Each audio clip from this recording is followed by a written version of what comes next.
Software Engineering, Lesson 2, Requirements Gathering.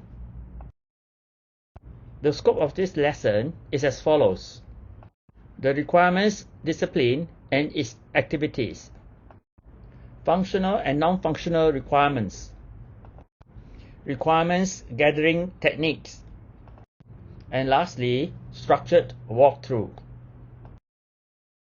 Learning outcomes. At the end of this lesson, you should be able to define the requirements discipline objective, define functional and non-functional requirements, identify functional and non-functional requirements for a system, list the 7 information gathering techniques, describe each of the above 7 techniques, and finally, describe the role of structured walkthrough. The requirements discipline. The objective of the requirements discipline is to understand and document the business needs and processing requirements for the new system.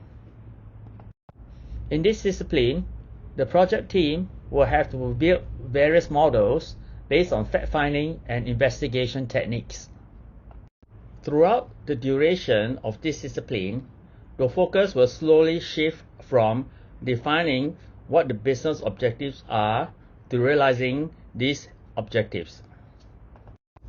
What this means is that the development team initially needs to find out what the problems and issues an organization are having to eventually deriving solutions to solve these problems and to address these issues. The numerous activities in this discipline can spread over many iterations of the UP lifecycle. The requirements discipline activities are intrinsically linked to other disciplines such as the design, implementation, and testing disciplines. Hence, this is a very important discipline as the outcome of the final system heavily depends on the accuracy, correctness, and the completeness of the user requirements gathered in this discipline. System requirements. System requirements are specifications that define the functions to be provided by a system. There are 2 main categories of system requirements, as you will see. The first category of requirements defines all the capabilities that the system must have. This category is known as the functional requirements. The second category of requirements defines all the constraints that the new system must meet. This category is known as the non-functional requirements. The activities of the requirements discipline are shown here on the right. Gather detailed information, define functional requirements, define non-functional requirements, prioritize requirements, develop user interface dialogues, and evaluate requirements with users. Next, we will take a closer look at each of these activities. Gather detailed information. First and foremost, the development team needs to talk to users of the new system or similar systems. They can also read documentation on the existing system if available. They might also require to develop some expertise in the business area of the system. Lastly, they will also require to collect technical information such as computer usage, work locations, system interfaces, and software packages. Define functional requirements. As mentioned previously, functional requirements are activities or processes that the system must perform. It is of the utmost importance that the system developer must record or communicate what functional requirements are from the various groups of potential users of the new system. For example, for an ATM machine, some of the functional requirements are: the ATM system shall check validity of the inserted ATM card. The ATM system shall validate the PIN number entered. The ATM system shall dispense money. Define non-functional requirements. Non-functional requirements are constraints that the system must meet. Some examples of non-functional requirements are performance, usability, reliability, and security. Just as in functional requirements, it is important for the project team to record and to communicate non-functional requirements with the different groups of users. Using the same previous example of the ATM machine, some of the non-functional requirements can be as follows. The ATM system shall be written in the C++ language. The ATM system shall communicate with bank using 256-bit encryption. The ATM system shall validate the PIN number within 5 seconds. Once the functional and non-functional requirements are identified, the next major activities is to prioritize these requirements. As the list of functional and non-functional requirements can be extensive, it is important for the project team to manage the user's request to a sizable number of functions. For a successful and timely outcome for a project, the project team must be able to strike a balance with the client between the limitation of the resources versus functions implementation. And throughout the duration of the project, it is also of the utmost importance for the project team to be able to manage scope creep. Scope creep is the tendency for the list of functions to grow.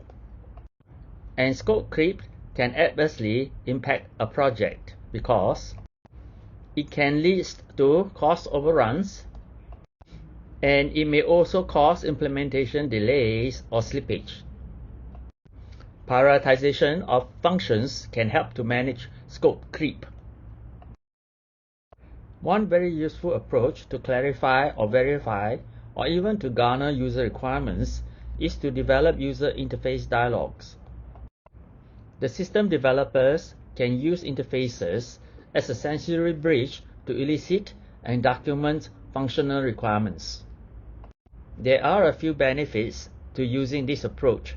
Specifically, potential users of the new system will familiarize themselves with the functionality of the new interfaces, and potential users can also give feedback regarding the reliability and usability of the new interfaces. Hence, interface dialogues can serve as models to both elicit and validate interface and functional requirements. And they can either be paper storyboards or simple prototypes to serve as the starting point for development. Before proceeding to the construction phase of the UP life cycle, it is very important that all requirements have been evaluated with the users intensively. So, all previously drawn up requirement models must be evaluated with the users until they are acceptable and correct. It is also important to evaluate all possibilities, including all relevant non-functional requirements, in the potential design and implementation of the system. Every functional requirement must be validated for its accuracy and correctness. This is by far the most important phase in the UP life cycle, and it is highly iterative. Alternate models will be developed, and this will be continually revised. Techniques for information gathering. We have just seen that it is ultimately very important to gather the requirements from the various groups of users. So, how can we go about to achieve this? There are a number of approaches which we can go about doing this. Questioning, observing, researching, and modeling. Good questions can initiate the process with the users. The questions should center around 3 themes.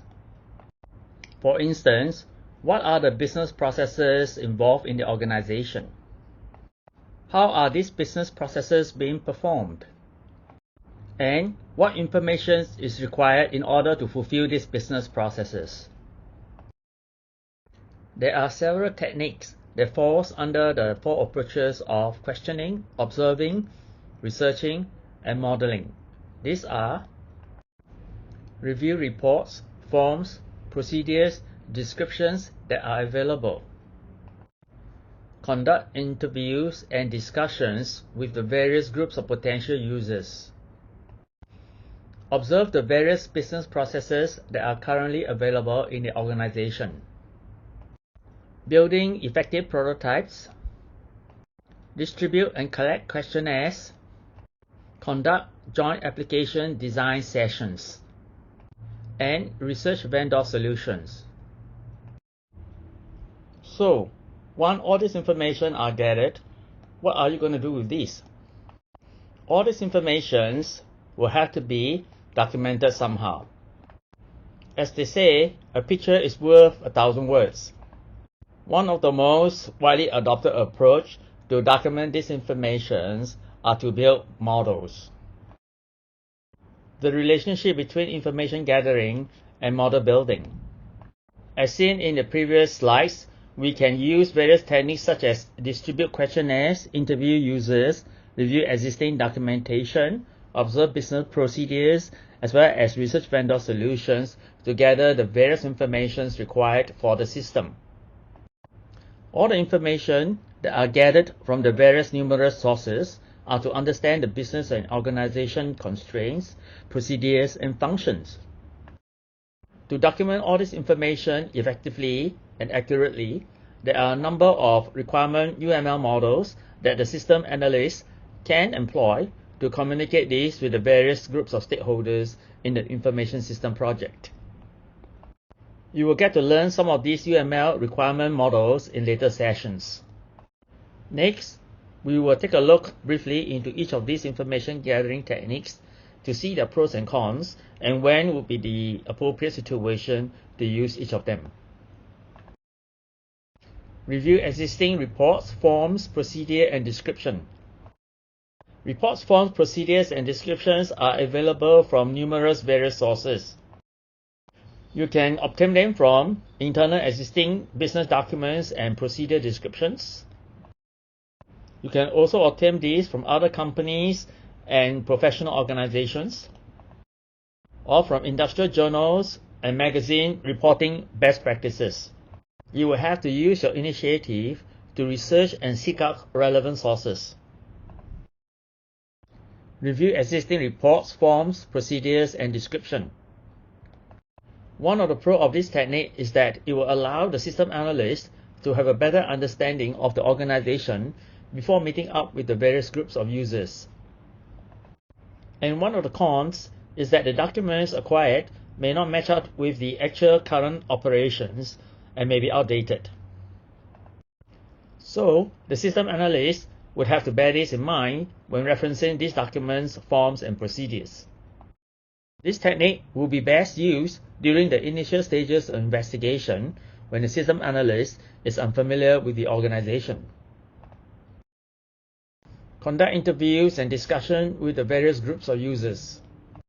For interviews and discussions with various groups of users, the system analyst can use various types and mixtures of questions such as open and closed-ended questions during these sessions. Before these interview and discussion sessions, the system analyst must prepare beforehand.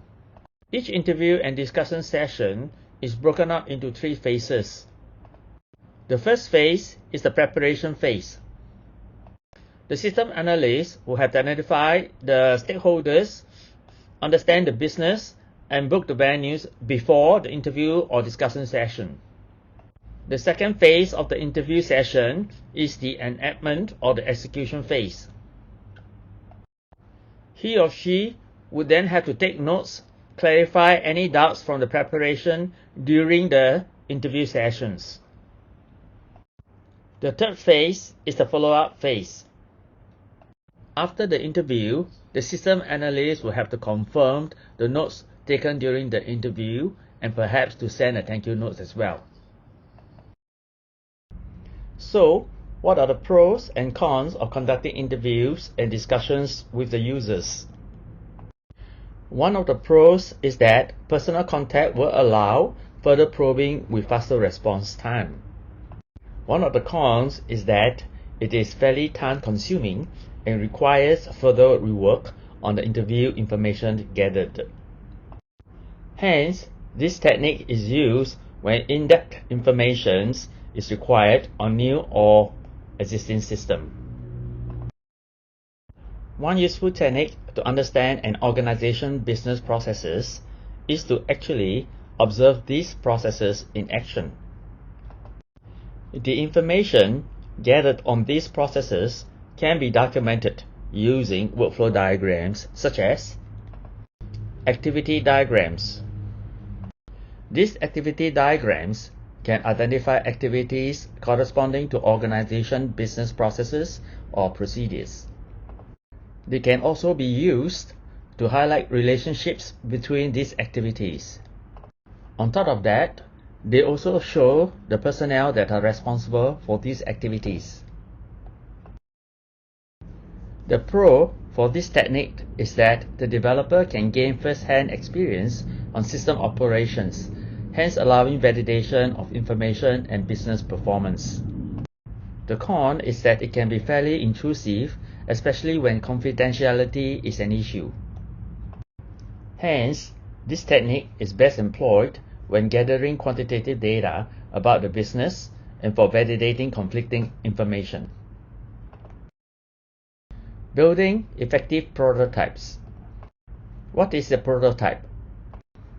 A prototype is an initial working model of a larger, more complex entity. There are three types of prototypes. Discovery prototype. This prototype is a model created to verify concept and can be discarded. Evolving prototype. An evolving prototype is a working model that grows and may become part of a system. A mock-up. A mock-up is a model that is used as an example of what the final product will look like and is used for viewing purposes only and is not an executable system. The pro of this approach is that time and cost can be saved where inaccurate requirements can be discovered much earlier with greater user involvement. The con is that too much time can be spent on the prototypes themselves rather than the actual analysis. This technique is best used for projects with high availability and interactivity with users. Distribute and collect questionnaires. This approach allows collection of information from a large groups of users. This is a very useful and effective technique, especially when the organization users are distributed over large and different geographical locations. The questions in the questionnaire should include close-ended questions, opinion questions, and explanation of procedure or problems. As mentioned previously, this is a very economical approach for a large group of users with sporadic geographical locations. However, you must be aware that it is very hard and time-consuming to construct good and unambiguous questions and the constraint of further probing until all questionnaires are returned within a certain deadline and after all data are compiled and analyzed. That is why this approach is employed only when input are required from large number of people who are geographically dispersed. Conducting joint application design sessions. This type of sessions can speed up system requirements gathering by compressing all activities within a shorter period of time. During each of these sessions, one can carry out fact-finding, derive models, and even policy decision and verification can be done concurrently. The people who will attend these sessions include all stakeholders so that decisions can be gathered and finalized for the entire project development. These stakeholders will include the JAD session leader, the various groups of users, the technical staff, the project team members, as well as the client. One of the advantages of conducting joint application design session is that they can save on time, as finalized decision can be made as all stakeholders are in the meeting. And one of the disadvantages is that it is difficult to coordinate JAD sessions for so many groups of people. So this approach is normally used with projects with timeline constraints. Research vendor solutions. To prevent reinventing the wheel, the developers can strive to find existing similar solutions. This technique broadly involves a two-step process.